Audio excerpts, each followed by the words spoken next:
Hello friends, Pihu comics world में आप सभी का स्वागत है। कॉमिक्स की दुनिया से जुड़ने और बचपन की सुनहरी यादों में खो जाने के लिए चैनल को सब्सक्राइब करें। धन्यवाद दोस्तों। राज कॉमिक्स में भोकाल सीरीज का अगला भाग, जिसका नाम है चमत्कारी भोकाल।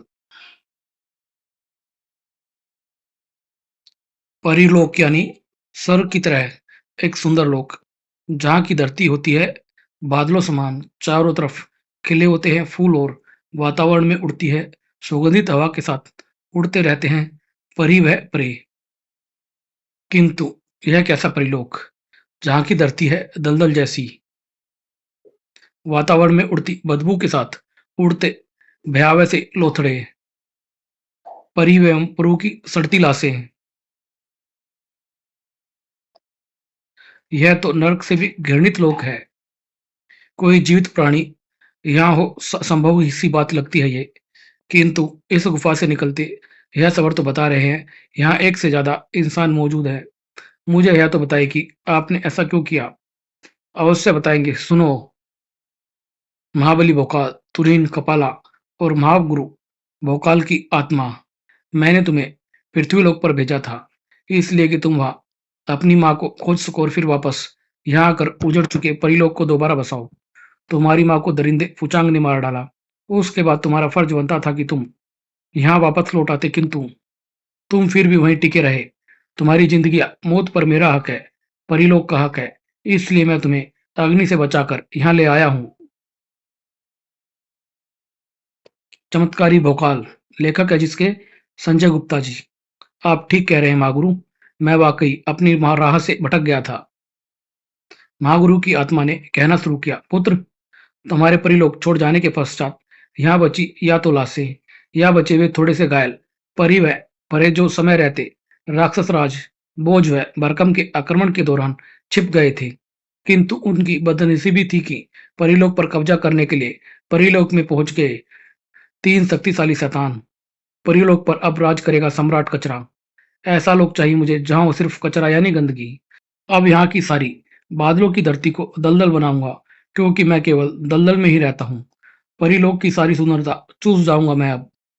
तीनों ही समान शक्तिशाली थे, इसलिए तीनों ने मिलकर परिलोक की बागडोर संभालने का निर्णय लिया।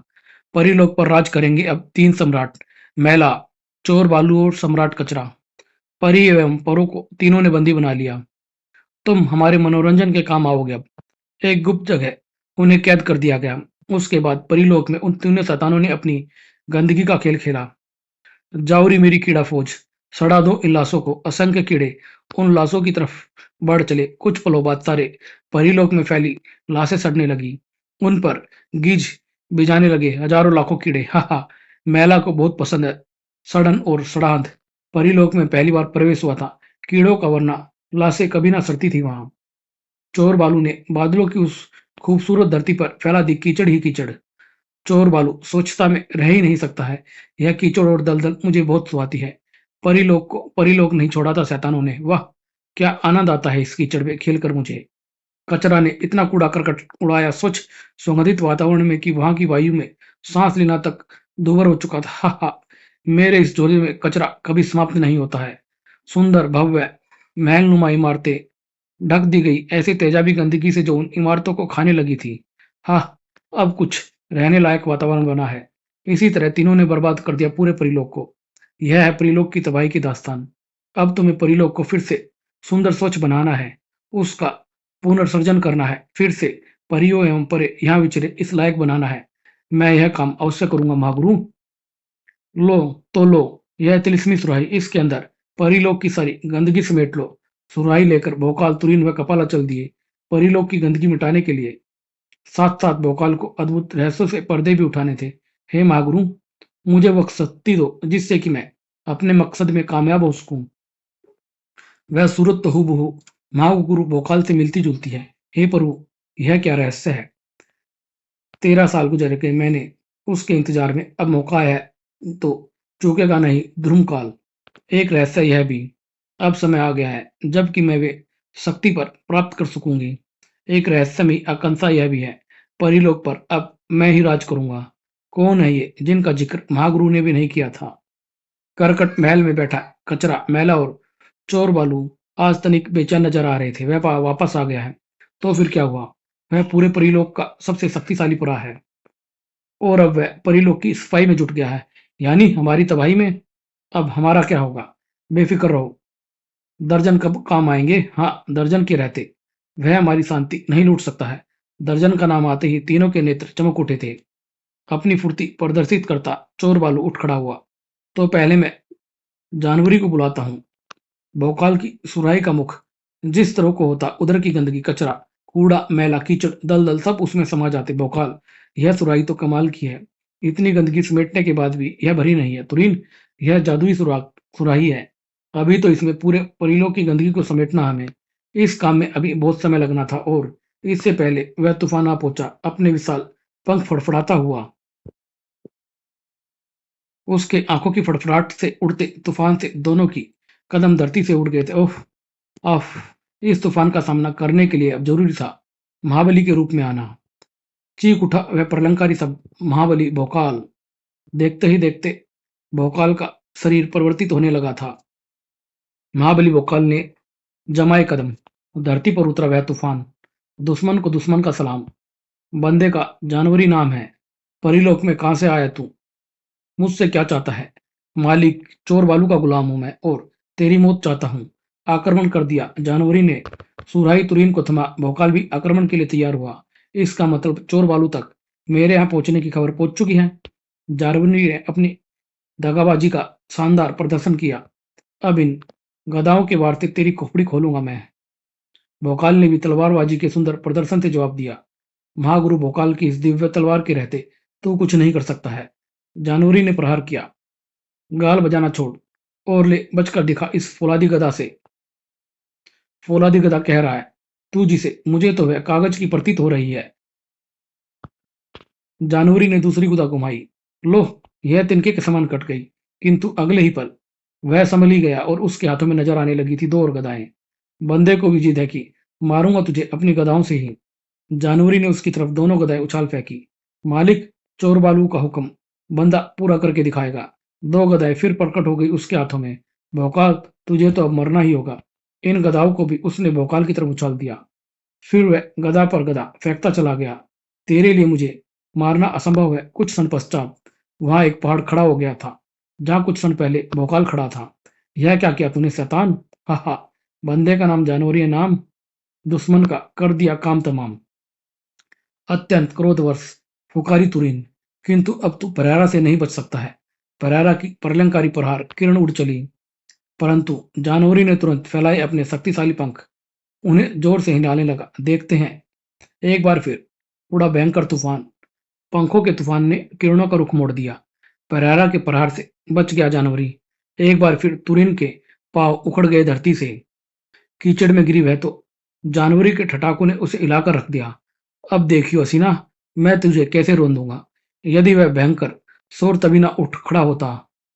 खनाक! गदाओं का फाड़ ढहकर रह गया था। महाबली भोकाल की असीमित ताकत का एक छोटा सा प्रदर्शन मात्र था वह। जानवरी की तरफ अत्यंत क्रोधित दृष्टि से निहारा उसने। अब जानवरी की खैर नहीं थी। भोकाल ने दौड़ लगा दी उसकी तरफ। जानवरी, अब तू बचेगा नहीं। अपने लंबे हाथों का खूब फायदा उठाया जानवरी ने। बंदे के सिर पर सींग दिख रहा है, देख, अभी इसे तेरी छाती में घोंप रहा हूं मैं। किंतु छाती की जगह टकराया ढाल से। कड़क की तीव्र ध्वनि के साथ टूट गया सींग। क्रोधित जानवरी ने अपना बाहर सा मुंह खोला भोकाल को फाड़ खाने के लिए। भोकाल सोच चुका था अब उसे क्या करना है।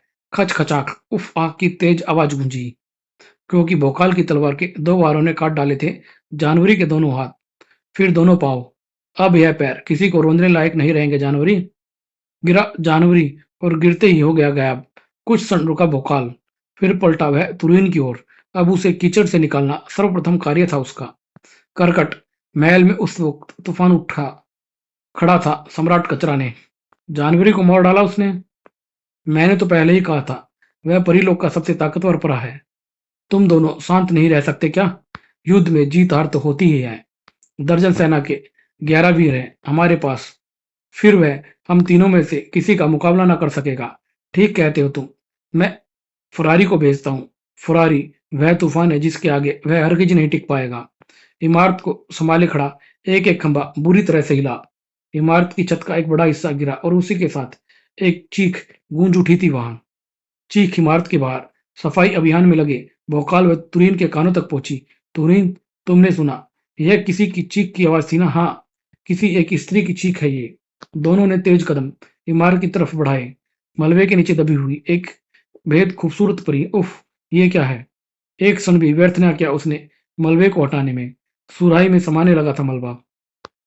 तुरीन परी को होश में लाने की चेष्टा करने लगी। जागो सखी, कौन हो तुम? होश में आओ। परी को होश आया। वह हड़बड़ाकर तत्काल उठ खड़ी हुई। नहीं नहीं, मुझे छोड़ दो, जाने दो मुझे। तभी भोकाल घूमा और प्रथम बार उसकी निगाह टकराई उस खूबसूरत परी के चेहरे से। ठगा सा देखता रह गया वह उसे। फिजा। और तभी किसी हिरणी के समान कुलाचे भरती भाग खड़ी हुई वह। मुझे जाने दो, मैं मरना नहीं चाहती हूँ। भोकाल वह उसके पीछे तुरीन उधर को लपके। रुक जाओ। किंतु वह फिर न दिखाई दी उन्हें। कहाँ चली गई वह? मुझे तो लगता फरेब थी वह। नहीं, वह सत्य थी, कोई धोखा नहीं है, सच्चाई थी वह। कहाँ खो गया था भोकाल? तभी कमरा भरता चला गया धुएं से। अरे, यह धुआं कैसा है? धुएं के इस बाउंडर ने घेर लिया भोकाल को। खो खो भोकाल खांसने लगा था। उसी वक्त इमारत फिर से हिली। ओह, यह कमजोरी है। धुएं का बाउंडर वापस उड़ चला। इमारत की छत किसी भी क्षण फर्श से टकराने वाली थी। भागो तिरीन, अब यह इमारत नहीं बचेगी।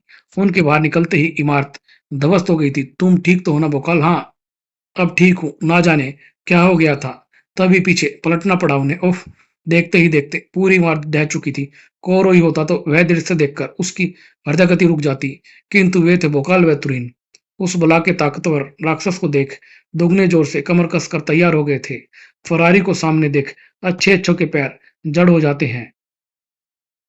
भोकाल ने फिर से चमत्कारी नाम लिया। भोकाल। डाल उठा, उड़ा भोकाल। अच्छी तरह देख ले फरारी, भोकाल के पैर जड़ नहीं हुए हैं अभी। भोकाल ने तलवार का तीर प्रहार किया। और यह भी देख, ऐसे ही अपनी तलवार से मैं कर दूंगा तेरे शरीर के टुकड़े टुकड़े। दर्द से चीख उठा फरारी। किंतु तब भोकाल भी हैरान रह गया जब उसने फरारी का पंजा अपनी कलाई से दोबारा निकलते देखा, वह एक नए रूप में। सोचना आसान होता है बच्चे, करना बहुत दुष्कर साबित होता है। फरारी ने किया एक जबरदस्त वार। अब तो फरारी की युद्ध कैद में फंस गया है, जिससे फरार होना नामुमकिन है। और अब उसके हाथ ने लिया कुल्हाड़े का रूप। तेरा कत्ल करके फरारी बहुत खुश होगा। भोकाल ने एक बार फिर से सुंदर करतब दिखाया। कत्ल करेगा कैसे? बहुत शीघ्र ही तेरी मौत तुझे अपने साथ ले जाने वाली है फरारी। किंतु तभी उसकी पीठ से टकराया फरारी का दूसरा हाथ। मौत तो आएगी, पर उसके साथ तू जाएगा बच्चे। प्रहार जबरदस्त था। भोकाल दर्शी से टकराया। उफ, यह दुश्मन वाकई जानदार है। तुरीन अब चुप ना रह पाई। ठहर शैतान, तुझे अभी सबक सिखाती हूँ। नहीं, ठहरो तुरीन, इसे मैं ही मौत के घाट उतारूंगा। भाला बना। फरारी का हाथ नीचे आया। भाला था कि ढाल तक को छेदना चाह रहा था। छनाक की एक आवाज आई। भोकाल अपने अपूर्व बल सामर्थ्य से उसे धकेलने में लगा हुआ था। एक बार फिर उड़ा वह। अब तेरी खैर नहीं है फरारी। इस बार भोकाल की तलवार को जड़ लिया उसने अपने पंजे में। ऐसा ही कुछ मैं भी सोच रहा हूं तेरे बारे में। तलवार छिन गई भोकाल के हाथों से। हा हा, अब कैसे इस लोहे के पत्रे को तोड़ता मरोड़ता हूं मैं। अच्छा, जरूर देखूंगा तू इसे तोड़ेगा कैसे। पूरी जी जान लगा दी फरारी ने, किंतु पोलादी तलवार मुड़ने का नाम नहीं ले रही थी। हर संभव कोशिश में जुट गया फरारी। इधर फरारी व्यस्त था तो उधर भोकाल उसे फिर से घेर लिया। धुएं के बाउंडर ने खो खो। फिर कमजोरी के वह चक्कर आ रहे हैं मुझे। यकायक उसके हाथ से छिन गई उसकी ढाल। अरे, मेरी ढाल! और तेजी से वह धरती की तरफ गिरा। ओह, ये क्या हो रहा है? धरती पर गिरा वह। मेरी ढाल कहाँ गायब हो गई? परीलोक के बादलों की धरती होने के कारण उसे ज्यादा चोट नहीं आई थी। तलवार को छोड़।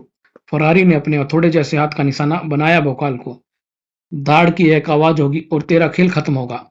किंतु दाड़ की आवाज न हुई। तुरीन की किरणें बन गई थी भोकाल की ढाल। तुरीन के रहता ऐसा हरगिज नहीं होगा भोकाल। उस ढाल पर फरारी वार करता चला गया। उफ, यह जल्दी ही तोड़ डालेगा इस ढाल को। तभी तेजी से दौड़ा भोकाल। धकेलता चला गया उसे भोकाल। इसके पीछे दलदल में धकेल देता हूं। उसी में डूबकर इसकी कहानी खत्म होगी। करीब होती जा रही थी पल प्रति पल दलदल। दलदल से टकराए फरारी के पहियानुमा पैर। भोकाल का अरमान पूरा हुआ। किंतु तभी चौंक उठा भोकाल जब फरारी को पैरों का रूप बदला।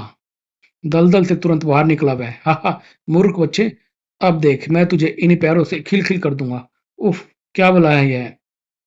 फरारी से बचने के लिए उसने दौड़ लगा दी।